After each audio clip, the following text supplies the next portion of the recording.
때는 1919년. 유럽의 한 대학 교수는 세계 발명인 협회에서 발명가 토머스 에디슨을 만나게 된다. 그는 큰 기대를 하고 에디슨에게 다음 발명품이 무엇이냐고 물었다. 그러자 에디슨으로부터 뜻밖의 말을 들었다. 다음 발명품은 바로 귀신의 존재를 감지할 수 있는 귀신 탐지기라고 했기 때문이다.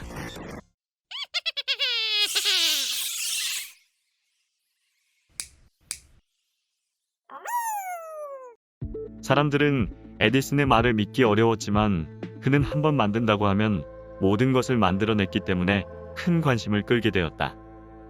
그로부터 1년 뒤, 에디슨은 유명 과학 잡지에 자신의 귀신 탐지기에 관한 논문을 발표했다. 하지만 학계에서는 에디슨의 논문에 강한 반론을 제기했다. 귀신이 있는지 없는지도 모르는데 그런 기계는 만들어서 뭐하냐고 심한 비판을 듣게 되었다. 자신이 그동안 쌓아왔던 업적과 명예가 한순간에 물거품이 될 수도 있는 상황이었다.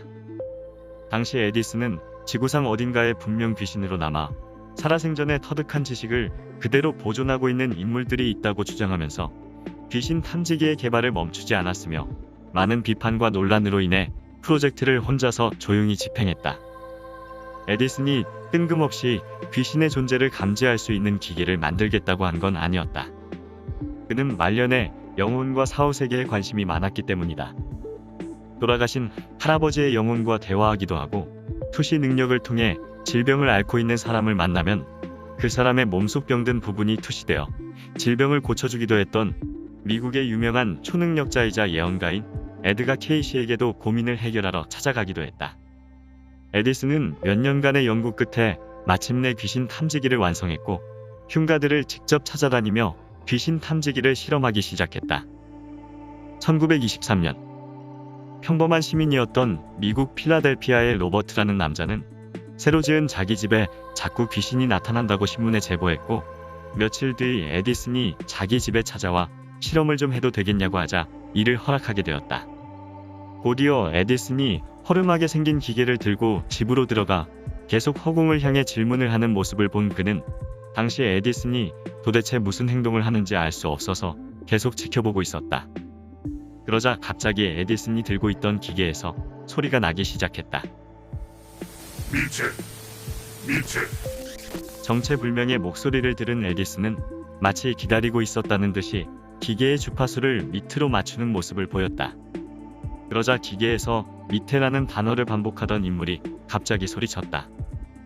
이 무거운 집을 내 관위에서 지워. 목소리를 들은 로버트는 깜짝 놀란 뒤 이게 무슨 말이냐고 물어봤으며 에디슨은 얼굴에 미소를 지은 뒤 집 밖을 나서며 인부를 불러 집의 지하실을 파보라고 했다. 에디슨의 말대로 집의 지하실을 파보니 정체를 알 수 없는 비석과 오래된 관이 나오는 모습을 보고 경악을 금치 못했다고 한다.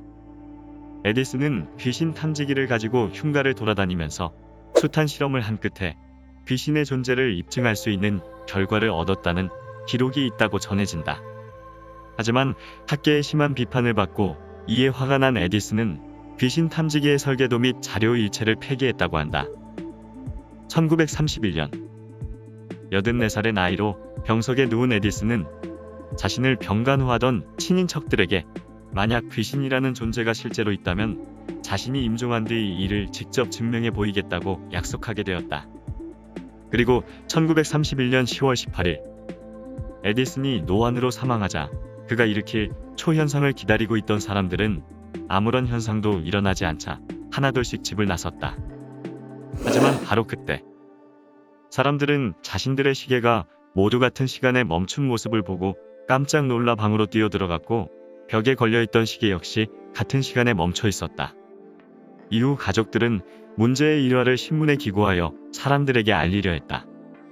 하지만 장례식 이후 시청의 공무원이라 소개한 사람들이 찾아와 금고에 있던 모든 설계도와 기계들을 회수해서 갔고 그의 죽음과 관련된 시계 멈춤 사건을 전혀 언론에 알리지 않았다. 증거물이 없는 상태에서 아무도 믿어줄 사람이 없을 거라 생각한 가족들은 언론에 알리는 것을 포기하고 말았다. 지금도 에디슨의 모든 발명품은 박물관에 진열되어 있지만 최후의 역작인 귀신 탐지기는 어디에서도 찾을 수 없다. 과연 에디슨의 이야기는 어디까지가 진실일까?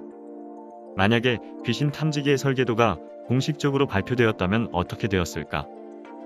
에디슨의 주치의였던 하우 박사의 기록에 따르면 에디슨이 죽기 며칠 전부터 자택 의자에 걸터 앉아 꾸벅꾸벅 즐거운 꿈을 꾸고 있었던 것 같다고 했다. 그리고 그는 웃음을 띠며 이렇게 말했다고 한다. 그곳은 매우 아름답습니다. 이때 그는 무엇을 본 것일까? 에디슨은 생전에 거의 모든 종류의 종교 서적을 읽었다고 한다. 다만 그는 평생 특정 종교만을 믿지는 않았다고 한다. 아마도 모든 가르침 속에는 진실이 담겨 있다는 생각으로 접했던 것 같다. 특히 1877년 축음기 발명 이후 그 무엇인가가 자신을 통해서 잇따라 새로운 발명을 시키고 있다는 생각이 강해졌다고 말했다. 그리고 그는 이런 말을 한다. 천재는 1%의 영감과 99%의 노력으로 이루어집니다. 그는 자신의 발명 중 우연으로 만들어진 것은 없다고 했다. 당시의 신문 기자들은 에디슨의 말을 영감만으로 천재가 될 수 없고 노력이 중요하다는 식의 해석을 자의적으로 내려버렸다. 그리하여 1%의 영감이 아니라 1%의 재능으로 번역되기도 했다. 하지만 그 이후에 에디슨은 사람들에게 이렇게 이야기한다. 1%의 영감이 가장 중요한 것인데 사람들이 잘못 이해한 것 같습니다.